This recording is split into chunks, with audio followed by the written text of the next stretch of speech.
Hey guys, welcome back to my channel. If you're new here, I'm already a lettering artist from the Gold Coast in Australia. I sell online courses and digital resources for lettering artists, so if you want to check that out, please make sure to check the link in the description box down below. I hope you enjoyed this studio vlog.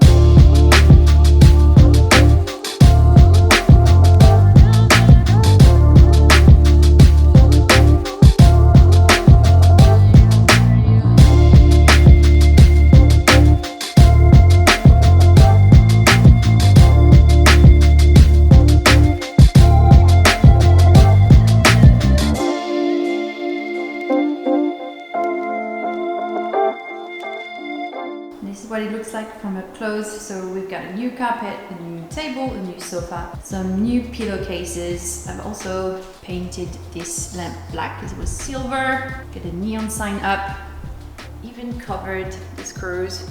So good. And I got this little shelf that I got a while ago. This little plant and candle. Some of my work on the wall. These are just like my favorite artworks. A little plant. And a nice candle. How cozy. So this is where I plan to film all of my videos. I'm gonna film my online courses, my YouTube videos. Yeah, just have like a little relaxing area so that when we work over there, I can have a break and go there. So I also wanted to share with you guys what's been happening behind the scenes. Some of you might have seen my Instagram. I have been working on this lettering challenge. It is called 36 Days of Type, and it's a challenge where you have to draw a letter of the alphabet every day for 36 days. So you're meant to do 26 letters of the alphabet and then all the numerals as well, so from 0 till 9. I only did the letters, but I still participated, and I wanted to share with you a bit of my process, how I kind of manage a challenge like that, because obviously it's a lot of work. I did do it with the idea in mind of creating a brush set for Procreate and also creating a new course. So yeah, I wanted to share with you what's been happening, what's been going on, and how I manage a project like that, because I think it's quite interesting and that may help you as well tackle a challenge like this. It's actually the third time I participate in this challenge. The first one I did was in 2020. That's when I started doing my 3D letters, and I also created a couple of brushes that would go with that style. In 2021 I did the challenge again. I played with different textures. I really had fun with this one, but this year I think I was mostly inspired by Stranger Things. I really wanted to explore that kind of like retro style inspired by the 80s and the 90s, and I wanted to really experiment with different textures and brushes in Procreate and really try and get that nostalgic retro style, almost like that glitchy effect. I was really inspired by Stranger Things, like I said, so I decided to actually create a letter that would represent a movie, so a movie from the 80s or the 90s. That really helped right from the beginning, having some type of restriction. So that's something I always talk about when you get stuck trying to work on a new project and trying to generate ideas and not knowing what to do. It's always good to give yourself restrictions, so kind of give yourself a brief and tell yourself, okay, I'm gonna do this on this day and I want to create this in this style, I want to use this color palette and things like that. So that's pretty much what I did. I, right from the beginning, started giving myself a restriction, giving myself a brief, and the brief was to create something inspired by the 80s and 90s, and each letter will be a movie. So the first thing I did was obviously do a lot of research, so I'm gonna share with you what I did. I started by writing down all of the letters and just figuring out which movie I was gonna do. So the first one was Alien, B was for Beetlejuice, C for Casper, and D for Dirty Dancing, etc. So I obviously started by doing a lot of researching movies and looking at all of those old retro posters and what style they had and what color palette they were using, what type of fonts they were using as well at the time. And that really was the beginning of my entire process. So that was my board. I just gathered all of the images that were associated with the movies and all of the style I was kind of like going for. I really wanted to experiment with that chrome effect, that three-dimensional lettering that you could see on those like very old movie posters and things like that. So I also really wanted to have that like not vibrant color palette, but kind of toned down, like almost like an old image that has been recovered from the past, if that makes sense. So obviously I did all of that, and as I was creating my letters, which I can show you on my iPad, I developed new brushes and new textures. So that was really my goal. I really wanted to play with the brushes and kind of test them before selling them to you guys. So I really wanted to make sure I was happy with the brushes and they were doing exactly what I wanted them to do, because I had this like vision in mind for my artworks and I worked really hard to make it happen. So that's all of my letter forms here, and you can see there's multiple copies of the same letter. That's because I always keep duplicates, and when I add the final effects, if you've done any of my tutorials, you will know that I never flatten my image. I always make a copy and then flatten it. So that's why you can see multiple copies of the same letter form. But essentially what I wanted to really achieve with that 36 days of type challenge, might change the brightness, give me a second,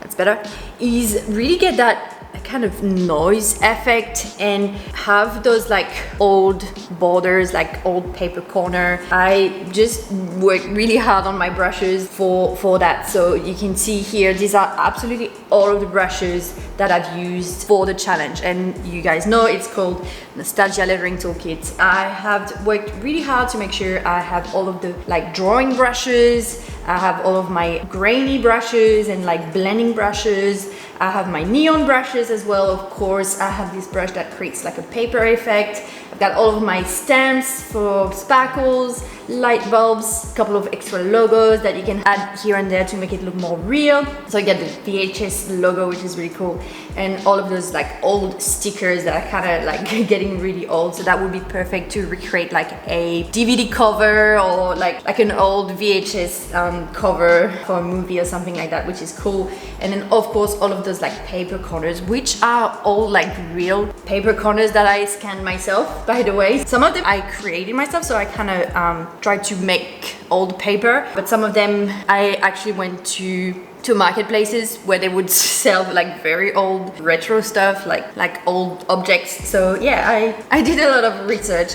I also scanned some different papers, also the rust and the scratches.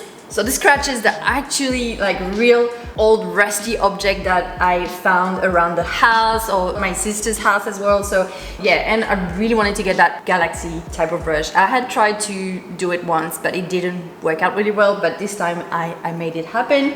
I was quite proud of this one. The noise brush, the grain halftone, which is great for like old black comics style, and the dotted grid, which also will work pretty well for like that synthwave kind of style. I think everything's in there to kind of create your old school artwork, which is what I really love. So yeah guys, I'll make sure to link that in the description if you're interested, if you want to have a look at that brush set. And of course guys, I launched this brush set and I had so many people asking me for a masterclass. So instead of doing a masterclass, I thought, okay, well, I already have the 3D letters masterclass, I already have the retro sign masterclass, which both of them go over some of the same principle, how to create the dimensional effect, how to add shadows and highlights and textures. And at the end of the day, they're all the same techniques that I reuse. So I thought there's not really any point doing a full masterclass from start to finish on how I created my letter forms for 36 days of type.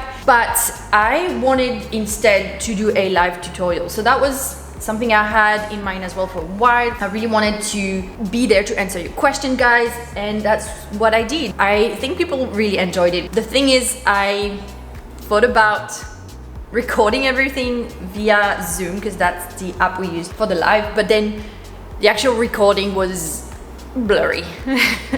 So it's something I had no idea. It's completely my fault. I just recorded the live, but then I didn't know that Zoom wouldn't record in high quality when you have more than 25 people attending the live, and also it was a 3-hour live, so I think that's why the quality was terrible. So what did I do? Of course, I re-recorded everything from the start. So this video is still available if you're interested in doing that tutorial, that nostalgia style, and want to learn my technique. It's available as well, and I have re-recorded everything from the beginning, so everything is in high quality now. It's in 4K, so yay. So yeah, I hope that kind of gives you a bit of an idea as to why I do this type of challenges. So it's not just for the sake of doing a challenge. I think it really helps to not only create more content and practice, it's also gonna help you develop your own style. So that's something I always tell my students as well. I always encourage them to create more. I want them to really focus on quantity over quality, and that's why I do this type of challenges, because first of all, there's accountability. You have to do it. Everybody's like waiting for the next letter. You get to really practice and force yourself to create every day, and that's, I believe, really when you start developing your own style and when you start discovering things that you like and that you're good at. I think that's really important. That's why every year I do multiple challenges. I have one coming up in October. I would totally recommend, if you're thinking about doing and joining any of these type of challenges, to definitely do it. And it not only will help you create more content and practice and develop your own style, but it can help you as well create digital products like I did. So I created this Procreate toolkit, but I also created an online course. So I think it's really, really beneficial at the end of the day. It is a lot of work, but it's definitely worth the effort. So yeah, guys, that's the brush set I was telling you about. It's called Nostalgia Lettering Toolkit for Procreate. And if you go on my website and check out my online courses, this is the actual live tutorial. That's the artwork we create. So I go over every single step on how to create that. So we go over the dimensional effect, that chrome effect, that neon effect, how I add the lights, the sparkle, the stars, those moving stars in the background, how I create those planets, how I add the texture on the edges, the tone corners, every little details that I do to make sure the colors look right, and those noise effect that you can see on the overall artwork. So yeah, it's still available for purchase. You need to make sure you have the toolkit though, like it's not included in the tutorial, so you need to make sure you have purchased your toolkit beforehand. I wanted to show you as well the actual folder where I keep all of my letters. With each letter that I created, I actually did a video, so I didn't post just the artwork on Instagram. I really wanted to post something really engaging, so that's why I went with a reel, but a very short reels. And I also wanted to include the music that would go with the movie, which I think really made a difference, because that really gives you more of that atmosphere from the movie. So for example, I think this one was probably my favorite, DE from E.T.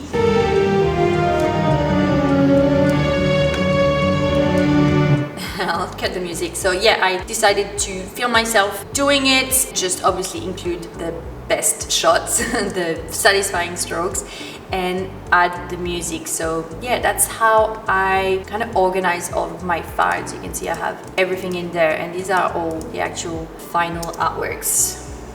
If you want to have a look at those images in high quality and really zoom in, I will make sure to link that in the description as well, but everything is on my website. Now, like I was saying, I try to do at least 2 challenges per year because I think it's really beneficial for my practice and for developing my style, and it really helps me figure out what you guys like as well and what interests you and what you want to know as well and what you want to learn. So as I was saying, I will be doing my own challenge in October this year. So I haven't got all of the prompts yet. I don't even have a name for the challenge yet, but I will definitely keep you updated. So yeah, I would really like to know what type of challenge you would like me to do. If you have any ideas for a style, always happy to kind of hear what you guys want me to do. So feel free to comment on this video and let me know what you'd like to see. I hope you guys enjoyed this mini studio vlog. I have decided to do a bit of a Q&A because I get so many questions on my Instagram all the time, so I thought it's probably a better idea to kind of share the answers with you all. So the first question I got, let me grab my laptop. Give me a second. Please tell me it's recording. Yes.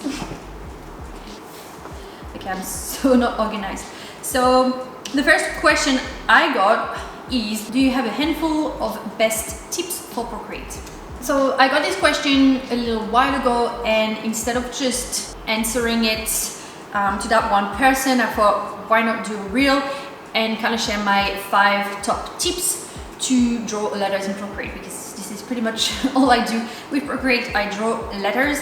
I've created a reel, but obviously reels on Instagram are super short, so I've decided to actually break down those steps for you. So let's get into it. So the first thing I do is set my canvas to the right size. So I always ensure that my canvas is quite big, and I like to use a canvas that is at least 3000 pixels by 3500 pixels. So it's totally up to you. Some people go higher than that. Totally depends on your project, but I usually like this format because I think it works really well on Instagram. You also want to make sure you have your DPI set to 300. So make sure that your DPI here says 300, and you'll be able to check how many layers that gives you. So this one gives me 59 layers, which is totally fine, but that's the first thing I do. I just check that my canvas is quite big, and 3500 by 3000 pixels works really well. The next thing I do, if I want to draw letter forms and I want them to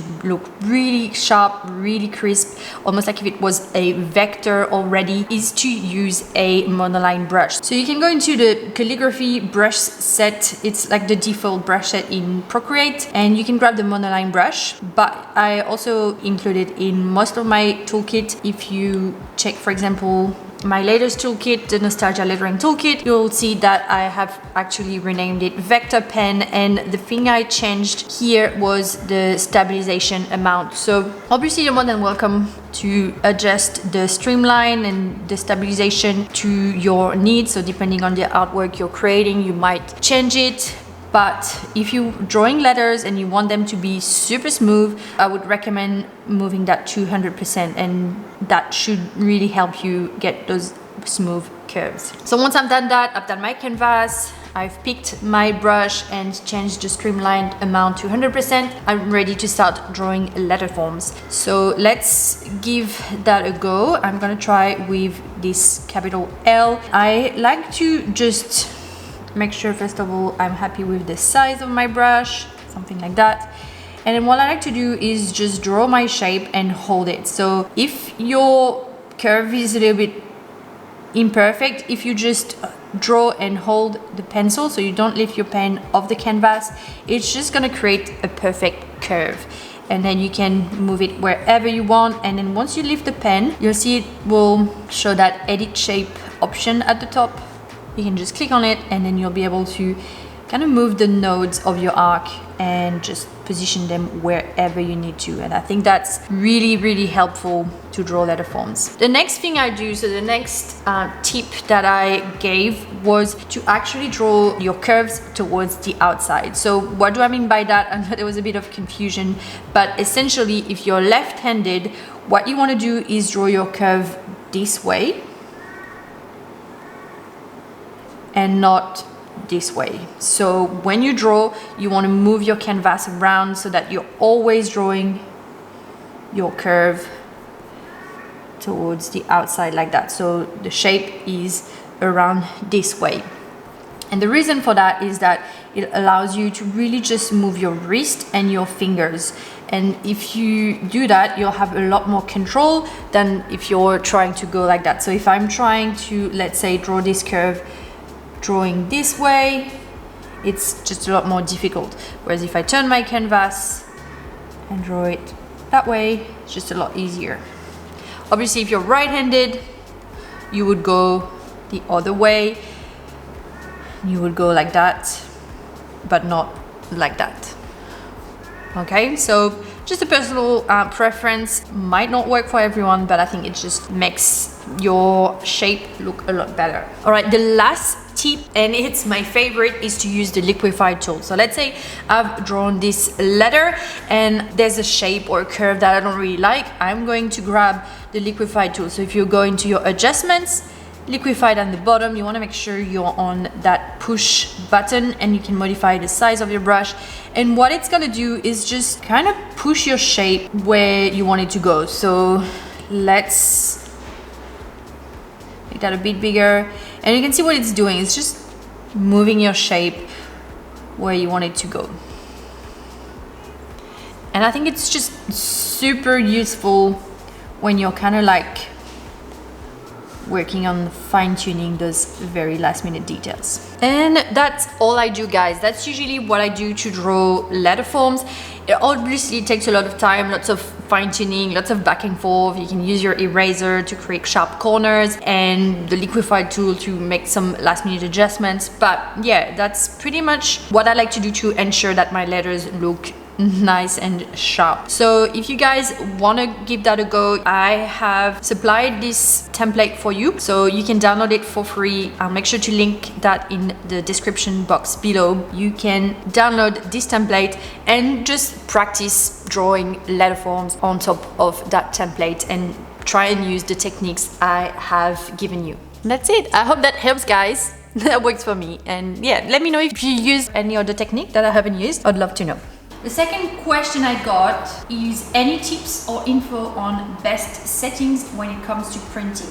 What should I look out for? So this is a great question, and the short answer is it depends on the project. Of course, you can't print directly from Procreate, so you'll need to export your files from Procreate before you print. So the very first thing you need to do is choose the size you're going to print. So you need to decide the size you'd like your artwork to be. You can create a new custom canvas and head to the dimensions tab to add your dimensions there. So if you're printing a card, for example, and the size is A5, you want to set up your canvas to be 148 by 210 millimeters, but you also want to include the bleed. So the bleed is the image extending beyond where the document will be trimmed. So the trim marks is actually where your document will be cut, and your image in the background should actually go past those lines, and that's called bleed. And usually 3 millimeters to 5 millimeters is the perfect size for a bleed. But before you create a new image in Procreate,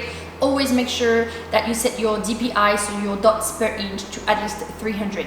Anything lower could result in a blurry print, and the printer may not be able to print at full size. So make sure it's 300 DPI. So after getting your canvas to the right size, you're going to want to take a look at your profile tab. So you're going to need to change the color profile to CMYK. So RGB is perfect for digital work, but if you want to print, you need to use a different color setting, which is called CMYK, and that stands for cyan, magenta, yellow, and black, key. And it's important to note that your colors will probably look less vibrant when using CMYK, and this is normal. Finally, you're going to want to export your file, and that's what you will give to your printer. So there's several options for saving your files in Procreate, but a high quality PDF is the best option to ensure no quality is lost. So in summary, the best settings when it comes to printing are these. So you want to choose the right size of canvas, you want to set your resolution to 300 dpi, and you want to choose the right color mode, which is CMYK, and then you want to export that document as a high resolution PDF. If you follow all of the steps, I guarantee your Procreate prints will print in great quality. So I hope this helps. The next question I got is, I've been doing graffiti for over 25 years and consider myself to be pretty good with letters and lettering. And I wanted to know, how do you go about making it your profession? So making a living doing lettering is challenging, but definitely not impossible. It will take a lot of hard work, dedication, and of course some type of talent, but hand lettering is super trendy at the moment, which makes it even more possible to make hand lettering your profession and not just a hobby. So overall, there are actually 3 ways you can make money as a lettering artist. So you can make money from client work, you can make money from teaching, and from selling products, both physical and or digital. But before you get started doing any of those, I would recommend putting the time into slowly increasing your skill level, and by doing so you'll be able to build your minimum viable lettering portfolio. So what do I mean by minimum viable lettering portfolio? That essentially means you answer the question, what is the least I can do to validate my lettering skills and prove that I can satisfy my customers with my lettering work. So if you're serious about lettering and becoming a professional lettering artist, you should build a small portfolio. So it can be just one page, you don't need a massive portfolio, but you want to highlight only your best work. I would also recommend really including the type of work you would want to be hired for. So don't include anything that you don't want to work on. Then you should also do a lot of client prospect, of course, but most importantly, I reckon, is to post a lot of your work online. So you want to share your work as much as possible. Also, another tip is to, right from the beginning, diversify your income. So right from the start, you want to start selling, if possible, digital products and online courses, and really try and get multiple income streams going in and not just rely on client work. Overall, I would say the secret to making hand lettering your profession is to just get started. And honestly, you want to start before you feel that you are ready, and you want to start gathering the momentum from there. I would also recommend checking out the Typism Summit, which is basically a 4-day online conference featuring some of the best lettering artists out there, and it will teach beginner hand letterers to turn pro. So I would really recommend that you check that out. Of course, I'll make sure to include all of the details in the description box below. That's it, guys. So I've picked the top 3 questions that I got. If you have more questions, feel free to just comment on this video or send me a DM on Instagram. And I'll see you guys in my next video.